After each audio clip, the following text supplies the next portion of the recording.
At the dawn of the Earth War, General Thomas A.W. Spears believed he would be the savior of humanity.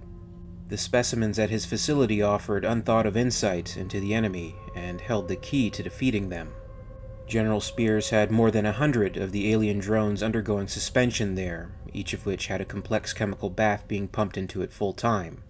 According to the R&D scientists, the hypnotic chem flowing through the special drones should match their particular chemistry enough to affect them, to make them more amenable to outside suggestion. Spears was a known cigar aficionado. He prided himself in his supply and that it was real tobacco. Fat grown and illegal as hell, but that didn't mean shit. Out here, he was the law.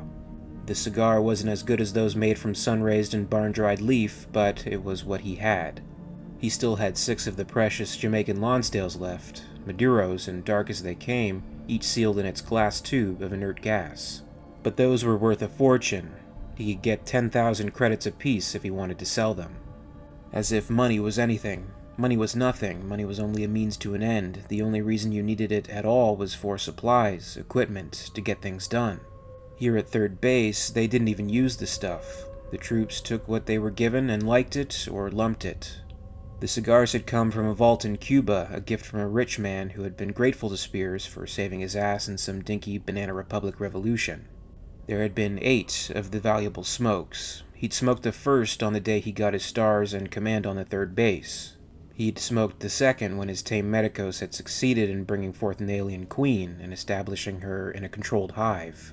He planned to smoke the third after he won his first battle against the wild strain aliens back on Earth.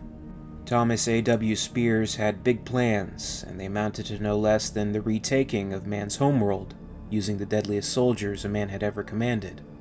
A military man was bred for war, and in his case, it was truer than usual. He'd been among the first to be incubated in an artificial womb. He proudly kept the middle initials he'd been given at his decanting signifying just that. And it had been on a Marine base where the first live births of AW children occurred. He'd been raised in a creche with the other children, 9 of them. All but one had become Colonial Marines. The other would have, if he hadn't been killed in an accident when he was still a prepube. Sure, the bulge brains had come up with androids later, but he wasn't a vatscat. He was a real man, all his chromosomes in place, not a stray gene among them. A man who knew what he could do, what he must do. This mindset and his determination against enemies had been well established in Spears, even in childhood, when the other kids still called him Tommy, including a bully by the name of Jericho Axe. In one incident, which would define the future general, Tommy hid in the supply closet among the brooms and vacuum cleaners and fragrant tubs of Clinese. And outside of the dark closet, Jericho Axe prowled the dim hall, looking for Tommy. It was past quenchlight, everybody was supposed to be asleep. The adult Marines and medicos would be in bed by now, but not Jericho. Jericho was a stupid asshole, Tommy knew, but he was a big stupid asshole, and he was mean. Tommy had gotten on Jericho's shit list. He didn't know how, and now every time the bastard saw him out of an adult's sight, he would proceed to kick Tommy's ass. Tommy sat in the closet hoping Jericho wouldn't think to look for him in there. He was tired, he wanted to go back to bed, to get some rest before drill at dawn. But here he was, having to hide to keep from getting pounded. There was no real place to hide. It wasn't right. He shouldn't have to hide from Dick-Lick Jericho Axe just because he was bigger and stronger and better trained than Tommy. It wasn't right. With only the glows coming from the instrument panels of the cleaning bot parked next to the door, the room was dark, but there was just enough light for Tommy to see the baseboard scraper mounted in the bot's accessory rack. Tommy peeled the scraper from the bot's rack, hefted it. It was fairly heavy. When Jericho opened the door, Tommy was ready. The larger boy had time to blink, his eyes going wide as Tommy jumped and buried the blunt corner of the blade into Jericho's skull, hit him just over the right eye.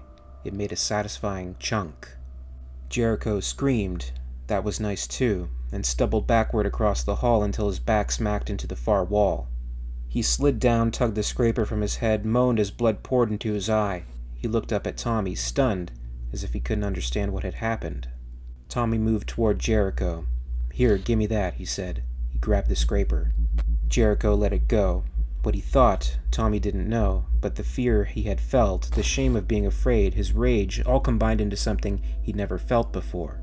He felt a great strength now, a power at having defeated his enemy. "I'm bleeding," Jericho moaned.